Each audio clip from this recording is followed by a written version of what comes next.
நண்பர்கள் அனைவருக்கும் ஆர்சிசியின் வணக்கங்கள். இன்று நாம் பொது தமிழ் 10ஆம் வகுப்பு பாடப்புத்தகத்திலிருந்து பாடம் முழுவதிலிருந்து 50 வினாக்களை பார்க்க போறோம். அதற்கு முன் எங்கள் சேனலை இதுவரை சப்ஸ்கிரைப் பண்ணாத நண்பர்கள் சப்ஸ்கிரைப் பண்ணுங்க. அருகிலுள்ள பெல் சிம்பிளை கிளிக் பண்ணீங்கன்னா உடனுக்குடன் நோட்டிபிகேஷன் கிடைக்கும். வாங்க வினாக்களை பார்ப்போம். 1வது வினா, கரும்பின் நுனிப்பகுதியை குறிக்கும் சொல் எது? கொழுந்தாடை. கரும்பின் நுனிப்பகுதியை குறிக்கும் சொல் கொழுந்தாடை. 2வது வினா, மொழி ஞாயிறு என்று அழைக்கப்படுபவர் யார்? தேவநேய பாவனார். மொழி ஞாயிறு என்று அழைக்கப்படுபவர் தேவநேய பாவனார். 3வது வினா, நாடும் மொழியும் நமது இரு கண்கள் என்று கூறியவர் யார்? மகாகவி பாரதியார். நாடும் மொழியும் நமது இரு கண்கள் என்று கூறியவர் மகாகவி பாரதியார். 4வது வினாவை பாருங்க, ஒரு அற்புதமான வினா. சாகும் போதும் தமிழ் படித்து சாக வேண்டும் என்றன் சாம்பலும் தமிழ் மணந்து வேக வேண்டும் என்ற கூற்றை கூறியவர் யார்? சச்சிதானந்தம். எந்த அளவுக்கு தமிழை நேசிச்சிருக்கார் பாருங்க. சாகும் போதும் தமிழ் படித்து சாக வேண்டும் என்றன் சாம்பலும் தமிழ் மணந்து வேக வேண்டும் என்று கூறுற அளவுக்கு சச்சிதானந்தம் தமிழ் மீது பற்று கொண்டிருக்கார். 5வது வினா, சந்த கவிமணி என்று குறிப்பிடப்படுபவர் யார்? தமிழழகனார். சந்த கவிமணி என்று குறிப்பிடப்படுபவர் தமிழழகனார். 6வது வினா, உலகம் என்பது 50 பூதங்களால் ஆனது என்று கூறியவர் யார்? தொல்காப்பியர். உலகம் என்பது 50 பூதங்களால் ஆனது என்று கூறியவர் தொல்காப்பியர். உலக காற்றாலை மின் உற்பத்தியில் இந்தியா எத்தனையாவது இடம் வகிக்கிறது? 5ஆம் இடம் வகிக்கிறது. உலக காற்றாலை மின் உற்பத்தியில் இந்தியா 5ஆம் இடம் வகிக்கிறது. 8வது வினா, வலிமிகின் வலி இல்லை என்று காற்றை சிறப்பித்து கூறியவர் யார்? ஐயூர் முடவனார். வலிமிகின் வலி இல்லை என்று காற்றை சிறப்பித்து கூறியவர் ஐயூர் முடவனார். 9வது வினா, பருவ காற்றோட பயண உலகிற்கு உயர்த்தியவர் யார்? கிரேக்க அறிஞர் ஹிப்பாலஸ். பருவ காற்றோட பயண உலகிற்கு உணர்த்தியவர் யாருன்னா கிரேக்க அறிஞர் ஹிப்பாலஸ். 10வது வலி என காற்றை சிறப்பித்து பாடிய சங்ககால பெண் புலவர் யார்? வெண்குயத்தியார். வலி என காற்றை சிறப்பித்து பாடிய சங்ககால பெண் புலவர் வெண்குயத்தியார். 11வது வினா, சிந்துக்கு தந்தை என பாராட்டப்பட்டவர் பாரதியார். சிந்துக்கு தந்தை என பாராட்டப்பட்டவர் யாருன்னா பாரதியார். 12வது வினா, வசன கவிதை வடிவத்தை தமிழில் அறிமுகப்படுத்தியவர் யார்? பாரதியார். வசன கவிதை வடிவத்தை தமிழில் அறிமுகப்படுத்தியவர் யாருன்னா பாரதியார். அடுத்து 13வது வினா பாருங்க, நேமி என்பதன் பொருள் வலம்புரி சங்கு. நேமினா வலம்புரி சங்கு. 14வது வினா, காலின் 7 அடி பின் சென்று இவ்வடிகள் இடம்பெற்றுள்ள நூல் எது? பொருணராற்றுப்படை. காலின் 7 அடி பின் சென்று என்று கூறும் நூல் பொருணராற்றுப்படை. 15வது வினா, அல்லில் ஆயினும் விருந்து வரின் உவக்கும் இப்பாடலடிகள் இடம்பெற்றுள்ள நூல் எது? நற்றிணை. அல்லில் ஆயினும் விருந்துவரின் உவக்கும் என்ற பாடலடி இடம்பெற்றுள்ள நூல் நற்றிணை. 16வது வினா, வெற்றி வேட்கை என்றழைக்கப்படும் நூல் நருந்தொகை. இந்த நூலோட ஆசிரியர் யார்? அதிவீர ராம பாண்டியர். வெற்றி வேட்கை என்றழைக்கப்படும் நூல் நருந்தொகை. அந்த நருந்தொகையோட ஆசிரியர் அதிவீர ராம பாண்டியர். 17வது வினா, அதிராம வீர பாண்டியரோட பட்டப்பெயர் என்னன்னா சீவலமாறன். அதிவீரராம பாண்டியரோட பட்டப்பெயர் சீவலமாறன். 18வது வினா, கூத்தராற்றுப்படை என்று அழைக்கப்படும் நூல் எது? மலைப்படுகடாம். கொஸ்டின் எப்படி கேட்கலாம்னா, மலைப்படுகடாமோட சிறப்பு பெயர் என்ன? கூத்தராற்றுப்படை.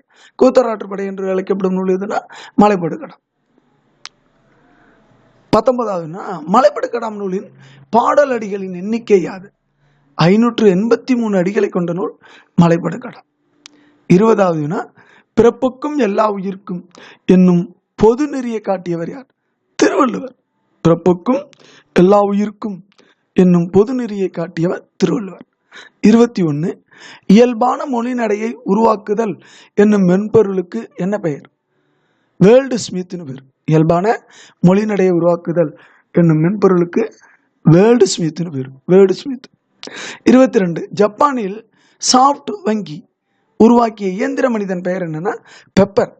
ஜப்பானிய சாஃப்ட் வங்கி உருவாக்கிய இயந்திர மனிதனோட பெயர் என்னன்னா பெப்பர். 23 பெருமாள் திருமொழியில் எத்தனை பாடல்கள் உள்ளன? 105 பாடல்கள் இருக்கு. பெருமாள் திருமொழியில 105 பாடல்கள் உள்ளன. 24 சங்க நூல்களுள் பண்ணோடு பாடப்பட்ட நூல் எதுன்னா பரிபாடல். சங்க நூல்கள்ல பண்ணோடு பாட்டோட பாடக்கூடிய நூல் எதுன்னா இசையோட பாடக்கூடிய நூல் பரிபாடல். 25வது வினா மொழிபெயர்த்தல் என்ற தொடரை மரபியலில் குறிப்பிட்டவர் யாருன்னா தொல்காப்பியர். மொழிபெயர்த்தல் என்னும் தொடரை மரபியலில் குறிப்பிட்டவர் தொல்காப்பியர். 26வது மொகுசாசுடு என்ற தொடரின் பொருள் யாது? விடை தர அவகாசம் வேண்டும். மொகு சாஸ்டு என்ற தொடரின் பொருள் விடை தர அவகாசம் வேண்டும் என்பதால். 27வது வினா சதாவதானி என்று பாராட்டப்பட்டவர் யார்? செய்குதம்பி பாவலர். சதாவதானி என்று பாராட்டப்பட்டவர் யாருன்னா செய்குதம்பி பாவலர். 28வது வினா நீதி வெண்பாவின் ஆசிரியர் யார்? செய்குதம்பி பாவலர். நீதி வெண்பாவோட ஆசிரியர் செய்குதம்பி பாவலர். 29வது வினா கலித்த பெரும் கேள்வியினான் யாருன்னா குசேல பாண்டியன். கலித்த பெரும் கேள்வியினான் அதாவது கல்வி அறிவு மிக்கவன் யாருன்னா குசேல பாண்டியன். 30வது வினா காதல் மிகு கேண்மையினான் அதான் நண்பன் யாருன்னா கபிலன். காதல் மிகு கேண்மையினான் நண்பன் யாருன்னா கபிலன். 31வது வினா கபிலரோட நண்பர் யார்? இடைக்காடனார். கபிலரோட நண்பர் இடைக்காடனார். 32வது வினா முரசுக்கட்டிலில் உறங்கிய புலவர் யார்? மோசிகீரனார். முரசுக்கட்டில உறங்கிய புலவர் யாருன்னா மோசிகீரனார். 33வது வினா இறைவன் கோயிலை விட்டு நீங்கி சென்று தங்கிய இடம் எது? வட திரு ஆலவாய். இறைவன் கோயிலை விட்டு நீங்கி சென்று தங்கிய இடம் வட திரு ஆலவாய். 34 பொய்க்கால் குதிரை ஆட்டம் ராஜஸ்தான்ல என்னவென்று பெயர்னா கச்சிக்கொடி. பொய்க்கால் குதிரை ஆட்டம் ராஜஸ்தான்ல நடக்குது. அங்க என்ன பேருன்னா கச்சிக்கொடின்னு பேர். 35வது வினா கலை ஞாயிறு என்று அழைக்கப்படுவர் யார்? ந முத்துசாமி. கலை ஞாயிறு என்று அழைக்கப்படுவர் யாருன்னா ந முத்துசாமி. 36வது வினா தேவ துந்துபி என்பது என்ன? உரிமை மேலத்தை தான் தேவ துந்துபின்னு சொல்றாங்க. 37வது பண்டி என்பதன் பொருள் என்ன? வயிறு. பண்டி என்பதன் பொருள் வயிறு. 38வது ஒப்பற்ற அழியாத அழகினை உடைய வடிவுடைய கொண்டவன் யாருன்னா ராமன். ஒப்பற்ற அழியாத அழகினை உடைய வடிவு கொண்டவன் யாருன்னா ராமன். 39வது ஓசை தரும் இன்பம் ஓமையிலா இன்பமடா என்று கூறியவர் யார்? பாரதியார். ஓசை தரும் இன்பம் ஓமையிலா இன்பமடா என்று கூறியவர் யாருன்னா பாரதியார். 40வது நுண்ணிய இடையால் யார்? சீதை. நுண்ணிய இடையால் யாருன்னா சீதை. 41வது சென்னா போதகர் என அழைக்கப்படுவர் யாருன்னா திருவள்ளுவர். சென்னா போதார் என்று அழைக்கப்பட்டவர் யாருன்னா திருவள்ளுவர். 42வது தமிழினத்தை ஒன்றுபடுத்தும் இலக்கியமாக மாப்போசி கருதியது எந்த நூல்? சிலப்பதிகாரம். தமிழினத்தை ஒன்றுபடுத்தும் இலக்கியமாக மாப்போசி கூறிய நூல் எதுன்னா சிலப்பதிகாரம். 43வது தமிழினத்தின் பொது சொத்து எது? சிலப்பதிகாரம். தமிழினத்தோட பொது சொத்து சிலப்பதிகாரம். 44வது தமிழரசு கழகத்தை தொடங்கியவர் யார்? மாப்போ சிவஞான்.